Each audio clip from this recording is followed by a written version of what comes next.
world, because I mean otherwise there would be so many people believing in him. Well, I don't read my Bible because I don't think there's a lot of help in it really. And I don't go to church unless I feel sad, in which case I do. God's with us everywhere. When I look at the sky, look at that sky going on to infinity. Something far beyond me or any human being. Yes.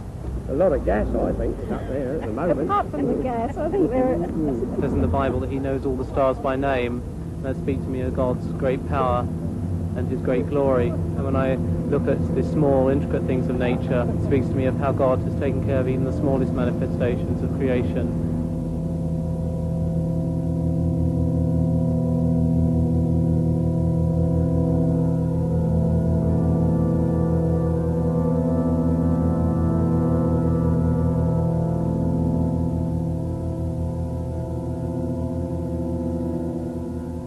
Good evening. Well, are we small manifestations of God's creation, as the man on the film said, or purely products of chance, who for their own comfort have invented the idea of God? To put it another way, did God create man or man create God? It's a choice everybody's got to make. This book, The Probability of God, that's just been published, makes the incredibly important assertion that modern science is beginning to reveal the existence of a creator God. Its author, Hugh Montefiore, the Bishop of Birmingham, is with us here tonight, and next to him we have Paul Davis, who's the Professor of Theoretical Physics at the University of Newcastle, and then on my left I'm joined by Professor Sir Freddie Eyre, philosopher and logician and well known to all of us, and on my far left Professor Sir Herman Bondi, Master of Churchill College, Cambridge, and renowned scientist and President of the British Humanist Association. We have with us as well a very distinguished audience, and we shall doubtless be hearing from them later on in the programme. But is a discussion on the nature and existence of God relevant today? We've already heard some of your comments, which we recorded when we took a stroll outside St. Paul's Cathedral. To our surprise, we found most people rather interested in the idea of God. What's your God like? Someone I can talk to when I'm feeling on my own, I suppose. The way he's normally portrayed is as an individual, something in man's own image, and I don't believe that at all. I think he's got a lot of value for a lot of people, especially for lonely people and old people, probably. And for you too? He's my sort of reserve when I'm on my own. He's big, he's got a beard and long hair. Black long hair, yeah, black beard. I don't think he is like a person, but he's just a voice. I think he's great, and he just helps you. And then in the night, sometimes in the dark, you feel so scared. But then when you think of God, you don't feel scared anymore. He's tall with a beard, and he's just a great man. So he looks a bit like you in some ways. I do believe there is something that well, not exactly makes decisions for us, but knows more than we do. Do you believe in a God? No, only actually from the point of view that I do believe that there is a point beyond which people are unable to comprehend, and when that point is arrived at, then they encapsulate the whole thing in the concept of a God. When I look around at the suffering in this world, then I don't believe there's a God. If there was a God, it wouldn't cause the suffering that there is in this world. Then again, I think of Ethiopia with the Live Aid concert, and maybe there is. To get all people together, to get money together for children, I think, yeah, there is. It's got to be. Well, was our universe created by a God or not? Hugh Montefiore's book says yes, and takes a fresh look at natural theology, which, as far as I understand it, is the argument that says that you can perceive the existence of God directly from the evidence of nature, and that, of course, includes scientific evidence. Hugh Montefiore, couldn't it be argued that you are, in fact, trespassing on other people's patch? Well, yes, you could argue anything, but I don't really see why we shouldn't reflect on what the scientists have said. I think people mix up science with the philosophy of science, that is, its meaning and interpretation. I really think anyone can have a go at that. I certainly have, and will continue to do so. I don't want to prove from the natural sciences that God exists. That I don't think can be done. But I do think we can now see that there's a high probability that this world is not a random occurrence. And that seems to me to say a very great deal. Right. Herman Bondi, what do you actually feel about that? Because do you feel in any sense it's a misuse of science? No, I wouldn't call it a misuse, and I was very much impressed by the book for its erudition and for its honesty. But I do think that the argument of this very good book leaves me stone cold. Not because I'm short of awe, not because I'm short of wonder. I feel our universe is wonderful and something to be awestruck by. What worries me is that this book will be taken by many people to prove Christianity, or at least to make it probable, or to prove or to make probable some other religion in which there is a revelation which makes people say, I know God's will. And that, to me, is a great source of evil. No, well, I must come back here and say that all that you can do from natural theology is show the hunger in men and women's hearts for God's personal self-disclosure, which I believe that he has given us. And although terrible things have been done in the name of religion, I will agree with you, I also think that the most wonderful things have been done. And I'm always interested that people like you only mention the terrible things. Not only. Right. Earlier on, Paul Davis, I described you as Hugh Montefiore's scientific champion, and presumably you've got a considerable amount of sympathy with Hugh. Would you like to explain that a bit further? Yes, perhaps I could summarize my own position before I begin. Absolutely. As being perhaps best described as an awestruck agnostic, which is to say that through my scientific investigations, I have become more and more impressed with the incredibly, stupendously intricate nature of the cosmos as we come to understand the universe in greater and greater detail. So it seems more and more remarkable that things have been arranged such that, in its broadest sense, the universe is self-aware. That is, that it permits the existence of intelligent observers such as ourselves.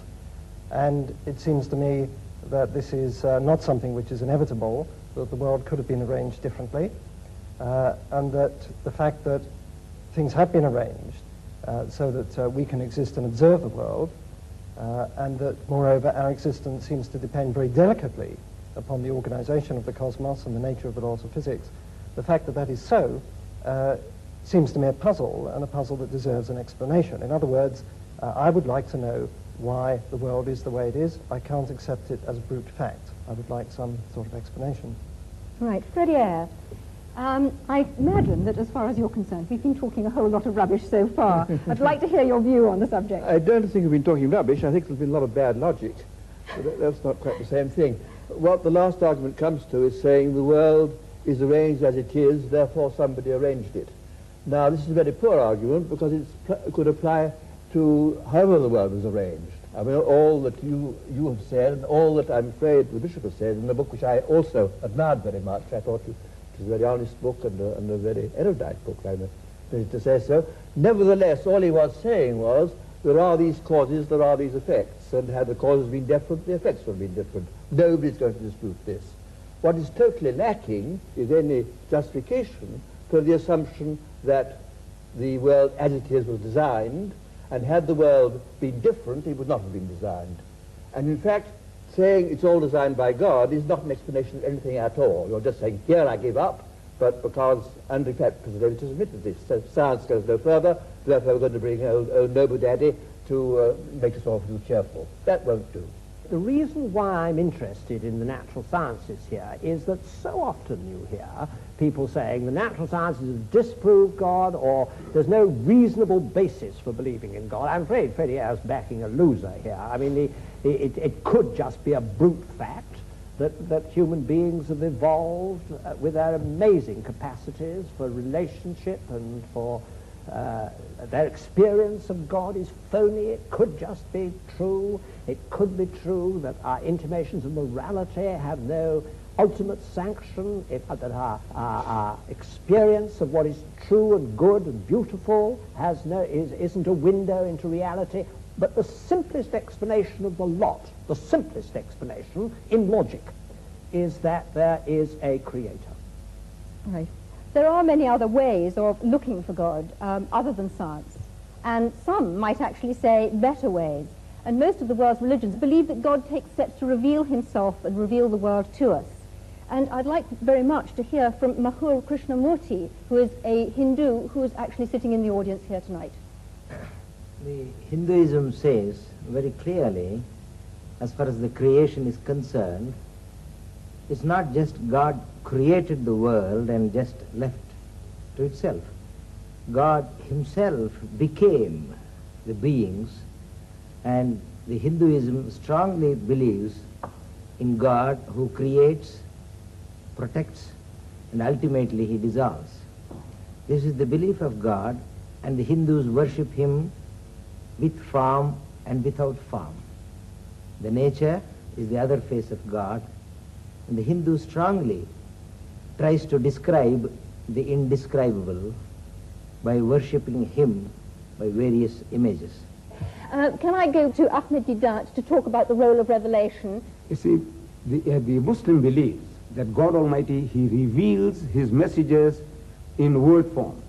And in that word form, this book, the Holy Quran, was revealed through the Holy Prophet Muhammad during the 23 years of his prophetic life. And it deals with these problems more directly instead of guessing. And God Almighty, he reasons with his creation by asking him questions. He said, now, how can you not believe in God? How can you not believe in him, seeing that you were non-existent and he brought you into being? And he will cause you to die, and he will bring you back to life again, and to him will be your return. So how can you not? In other words, the way you have been computerized, the way the Creator made you, you would naturally deflect towards God as the magnetic needle does towards north.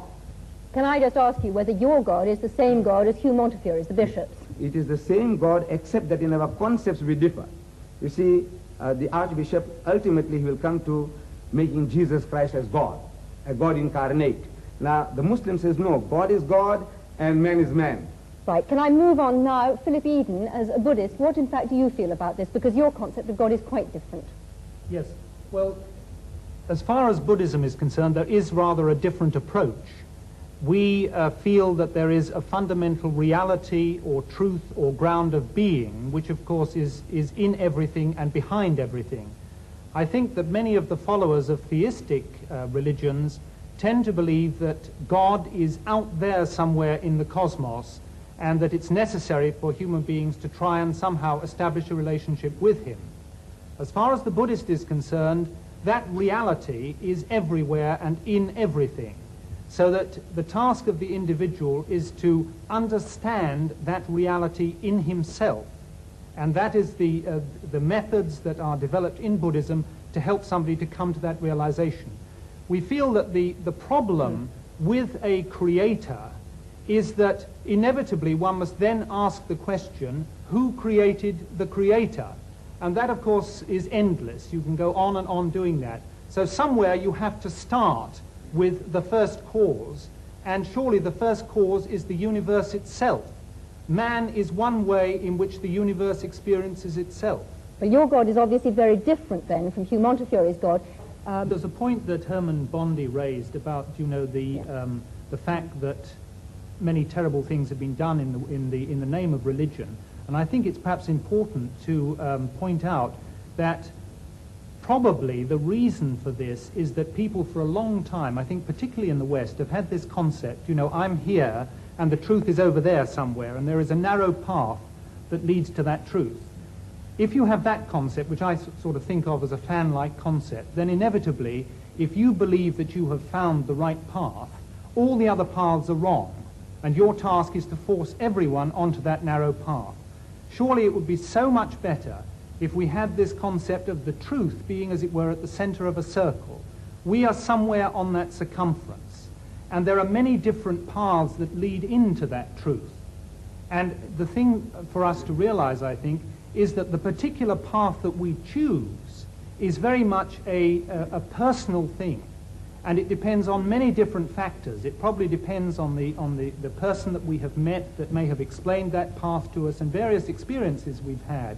If only we realize, all right, This path for me is the right one at this particular time, but that does not invalidate the other paths. But are you saying, therefore, that there's only one truth, that we only have one truth that we can actually listen to and experience? There can only be one truth with a capital T, one reality. And I think the point is that all the great religions have been trying inadequately in their own way to point man towards that truth. But for heaven's sake, don't let's have this idea that there is only this one wretched, narrow path and that all the others are wrong. All right, can I move the discussion on and say that we've dealt to some extent with Revelation, but other people who are believers, and Hugh Montefiore has, if you like, supporters who don't only argue from design, would say that it's much more about experience and not about either design or revelation at all. I hope he wouldn't. And the experience, not Hugh Montefiore, other people would. And the experience is God showing himself to us or us feeling him. And Eric Dell, you're an evangelist in the Church of England. Would you argue with that? I think I would a bit, yes. Because I do believe that you cannot prove God scientifically. Science can only deal with the material of this current universe. God is necessarily not of this universe. He's superior and outside of it. So consequently, you can't prove him scientifically or disprove him. But of course you want to go much further than that. If there's a God who made me, I want to know who he is. I want to know what he's like. And of course we Christians believe that he's actually done that, said it for us in the person of Christ. And we also believe that he's alive today and we can know him. So that's what we're here to say, and that anybody can actually say, go beyond just the evidence, whether it's for or against, and say, God, if you're really there, I want to know you, because I'm prepared to know the truth, whatever it costs me. Right, Hugh Montefiore. I do actually think that religious experience is a very important pointer, and in my book I say it's the convergence of, as I see it, science showing us we're not just random products, probably not just random products, and conscience, and experience. I mean, why is it that between 30 and 60% of people, even in this secular country, lay claim to some form of religious experience? Pretty out. And one point I'm continually making is that the postulation of God explains nothing whatsoever, because it is consistent with anything that happens. And of course it's consistent with people having religious experience, I mean, or not having it, or because it's consistent with people who say conscience is implanted. I mean, equally well you can say that sadism is implanted. I mean, whatever is, but you've got to explain in some way that it would have been otherwise if there had not been a creator. And this is what is totally missing, any kind of rational argument. Right. I actually wanted to bring up just something of the evidence that is within human experience of just the sheer business of significance. When I say to my wife, I love you, I mean something. I do not mean I, an accidental conglomeration of molecules from some antediluvian swamp, happen to feel a totally accidental attraction towards you, another totally accidental conglomeration, etc. I mean I love you. And if you say to me, but you're just an accident happening to another accident, something inside me says, that's not right. Now, that's not good scientific evidence, but it's human evidence. And I don't honestly think you can ignore it. It's part of humanity. And in the end, what it means is, I mean something because there is a meaning, and there's a meaner. I must protest against the previous speaker's grotesque misuse of the word accident. I have a wife too, and I love her very much. When I say that I love her, I don't accident. I don't believe that she came into the world uncaused any more than that I did, or my love doesn't have a cause, psychological cause. This levity in using these words shocks me. But Freddie, you do think that both you and your wife are the product of an ultimately meaningless process, don't you? If you mean that I don't think that our existence was planned by some supernatural being, yes. No, but meaningless. I do not accept the word meaningless. I do not think that my love for her is meaningless. I think my love for her has a very great deal of meaning. It's very intense. Has meaning for you, and but for no her, ultimate meaning. I don't know what ultimate meaning means here. I'm going to move on because, in fact, we've gone slightly off part of our subject and we haven't looked at other ways of experiencing God. Many people say that there is a different way, a much quieter way of experiencing God. Can we ask Sister Martina Hayden? I mean, I've listened with great interest to the arguments, and I couldn't help looking back over my own life. I mean, I found myself a Catholic, born in Catholic Ireland. I thought there was nothing else in the world. And my journey has been about finding out all the different aspects of the truth. And I went through all the phases of trying to prove the existence of God, from arguments and learning about the first cause, uncaused, and it left me as cold as ice. It just didn't do anything for me as a person. And I think in these last years it has been much more about looking for God within the design of my life, actually seeing design in my life, how somehow I am being led. I mean, even the fact that I join an order which is dedicated to searching for truth is not, to me, an accident. And I hear all the different truths, and I'm really excited about what's happening in science, because I can see that that really is, there's a convergence of truth, and there's so much more humility. I'm not saying I'm humble, as they say, if you say you are, you aren't. But I'm saying that scientists, theologians, people in general are much more humble than they were, say, 20 years ago. I mean, I was locked in combat with Freddie Eyre 20 years ago or so about conscience. I wouldn't argue that way now. I don't want to. Well, I can't match his mind, and I don't think the mind can actually say it all. I find myself going to my heart about religion, and I just discover more evil in myself and more good as I go along.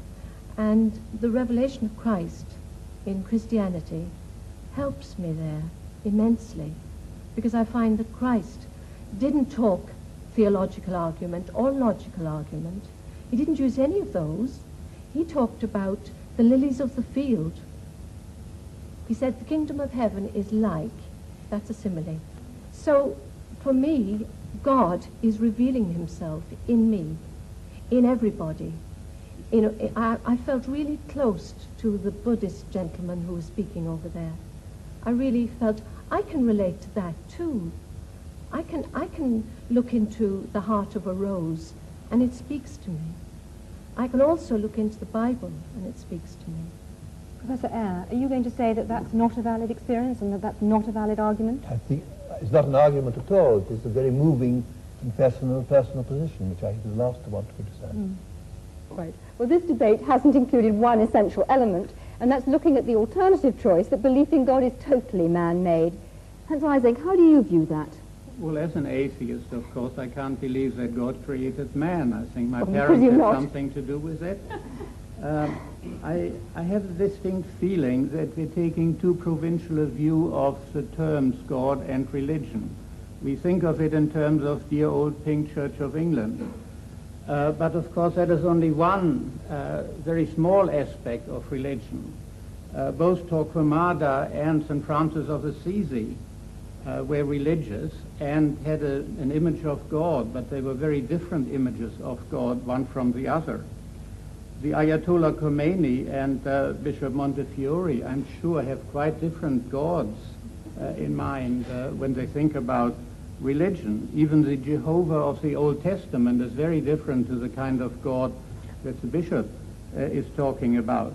So I think it's very important to realize that if man creates God in his image, as I'm sure he does, he has many different needs and consequently creates many different types of God. Can you define that a bit more closely? What are you actually saying? I mean, I can see Hugh Montefiore blenching, but can you actually simplify that a little for our audience?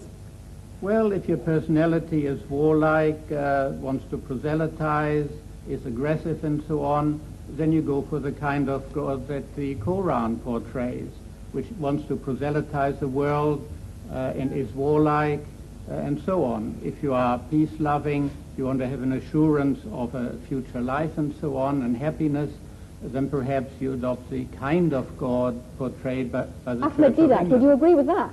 I don't, ma'am. You see, I don't think that our brother has read the Quran the way it is. You see, there are 99 attributes of God, and out of that, this one that you are talking about is non-existent in this book. Can I ask you a question? Are you saying then that the Muslim God is actually a peace-loving God who wants peace in the world? Yes. Yes. And he tells us that if somebody wars against you, you have a right to fight back, unlike turning the other cheek. What about the concept of the holy war, the jihad? Yes, that is a struggle for righteousness. For example, Britain, when she was under attack by Hitler, what you did was jihad. And we take our hat to you, to Winston Churchill, for, putting the spirit into your people. Now that is what is a defensive war. And you had to retaliate. Because if you didn't, if you just sat back, keeping Hitler at bay, it wouldn't have served the purpose. You have to attack. And in the state of nature, everyone has a right to do that. So Islam allows us to defend ourselves and to extend our hostilities to a reasonable amount of satisfaction and retaliation. All right, can I come back to Hans Eysenck, and perhaps you'd like to develop it a little further, because we've actually heard an exchange between the two of you, but would you like to come out on a little bit further about perhaps other religions and not only about Islam? Well, it's not so much a particular religion, because within each religion you have all sorts of different gods. As I was trying to say, that of Torquemada and that of Francis of Assisi are all Christian gods. They're entirely different. So man creates God in his own image, even within a given religion, and certainly between different religions. The God he needs will be a different God according to his own personal requirements and to the kind of society in which he lives. Our society is different to that of the time of the Crusades, and consequently we need a different kind of God. Can I ask you then about the role of conscience, and where does conscience come from? Well, psychological experiments on conscience have shown pretty conclusively that you can manipulate it and create it through a process of social learning, Pavlovian conditioning, and so on. It is something that is acquired through social influences, although there is also a strong genetic factor in it. In other words, altruism, the tendency to do good to others, is certainly, to some extent at least, genetically controlled, in the sense that if you look at identical and fraternal twins, there's a much higher correlation within the identical than within the fraternal groups. And the same is true of religion. I think that's a very important point, Professor that religious beliefs are in fact genetically controlled. Professor Eyre, where do you think conscience comes from? I entirely agree with the last speaker. I have no quarrel with that at all. Anybody in the general audience? Yes, in the front row. I'd like to throw out a definition that might be helpful to some people of the difference between religion and Christianity, because there's a distinct difference. Religion is largely man, by his own efforts, some of which have been demonstrated tonight, in terms of mental gymnastics, trying to get to God and looking at the most powerful thing, like the sun, and bowing to that. Christianity is God coming for man. And I was interested in Herman Bondi's remark that he's an anti-revelationist. If there's a God at all, there's no way we can know anything about him by guesswork, only that he should reveal himself to us, which he did in the person of Jesus Christ and became human but where evidence. does conscience come from?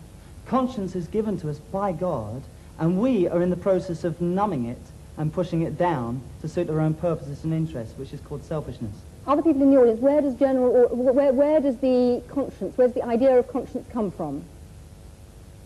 Yes. I would say the conscience comes from the human soul. It's the human soul speaking out and crying out for release.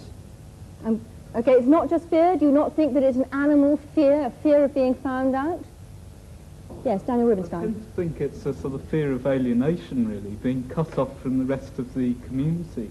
And I think perhaps that, for instance, that Live Aid event demonstrated a huge sense of community. Everybody wanting to join yes, in. Herman Bondi, would you share that? Well, I certainly feel that we are basically herd animals, and that all herd animals must have feelings like conscience. Hugh Montfort, what do you feel? Well, I don't think conscience is to be equated with either wish fulfillment or going with the herd, because my conscience often forces me to stand out from the herd. I think it is the God-given means by which I have to act responsibly. And I think that is how it's evolved is something for the I don't understand it in animals. I look to the scientist, I look to the psychiatrist to see how it functions with the ego and the superego. I'm not talking about that. I'm talking about what it actually is. I think it's the God-given faculty by which we can behave responsibly, and it's not to be equated with things like utility or welfare or wish fulfillment or anything like that. I must protest against this assumption certain faculties are God-given as opposed to others. I disagreed, for example, with the musician when he talked about love. Indeed, I mean, love is a human emotion, but there's no particular reason to single that out as pointing to the existence of a supernatural being any more than the other human emotion. I mean, all human emotions are to be accounted for in the same sort of terms, in the kind of terms Professor Ising or one of his colleagues would account for them. And just to single out love is quite arbitrary. I mean, the assumption is that we are naturally egotistic, predatory, and so on, and that only because of some supernatural agency do we behave decently to one another. This is absolutely contrary to the facts. We have, in fact, as even David Hume pointed out, a principle of sympathy, innate principle of sympathy, as well as an innate principle of egoism. And one no more needs a divine explanation than another. William Houghton. Look, let's get this straight. There is no reason on earth why we shouldn't go around acting like perfect pigs to all and sundry. There is no big Monty Python foot poised to come and squash us if we act badly. Yet, a lot of us do act well towards our fellow man. But why should we not? That was just the point that I was making. Because I was just protesting against your assumption that it's somehow natural for us to want to be decent to one another and unnatural to be decent to one another. What possible ground have you for that assumption? In this world today, my experience is that it strikes me that more people are being unreasonable to each other than are being reasonable. Well, in that case, you should be Manichaean and believe in the devil. If you're taking your deity as accounting for human attitudes, that's the way you should go. Well, totally illogical. Well, Professor Eyre, all other species are selfish, basically, aren't they? No. No. By no means. By no means. Go ahead. Herman Bondi. But I wasn't saying that our being herd animals means that everybody has to move with the herd.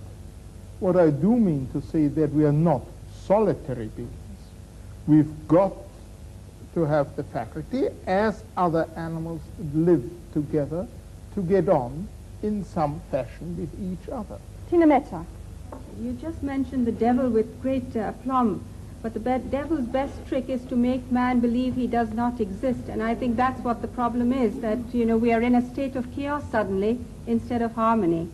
And it is the state of harmony that we are trying to create in this world, and not distort the minds of children by showing them violence and explaining that violence is necessary to bring about harmony. Mahmood Krishnamurti. I agree. Hinduism clearly says, what is God? Answer to our dear friend's question. God is truth, God is love, and God is good. Whatever name you call, it is God. Why allergy to the name God?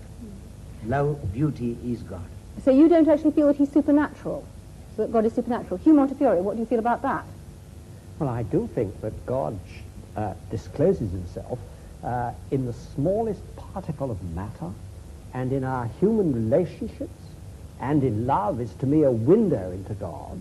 But I do think that he has supernaturally disclosed himself to us. That's why I'm a Christian, because I believe that he has been incarnate, as you said. That's what Christians believed. I believe God was incarnate and suffered the worst that people could do to him. Now, this is to me the only way I can see my way through the problem of evil. Can I just remind people, and perhaps Hugh Montefiore in particular, of Einstein's concept of God, which was, yes, God who made the universe in wonderful ways, but had not the slightest interest in us human beings, and was a totally impersonal thing that couldn't possibly care for our prayers. I want to talk to a psychologist next, Leslie Francis. I would like to go back to the question you keep asking. Did God create man, or did man create God? And I see that as a deceptively simple kind of language used. They're two completely different order questions. It is for the theologian in me to come to the question, did God create man? But the psychologist in me would want to answer your question in a different way. Did man create the image of God? He cannot go beyond looking at image. And I suspect what we've heard in the discussion tonight is a whole lot about the variability in the image that is used, but we haven't been able to get on to the ontology beyond that image. I'm sorry, everybody, but we've run out of time. The choice that is open to us is whether God made man or man made God. It's now over to you. All that remains for me to do is to thank the audience for their contributions and, of course, the panel. I'm sorry we didn't have time to say any more, and from me, good night.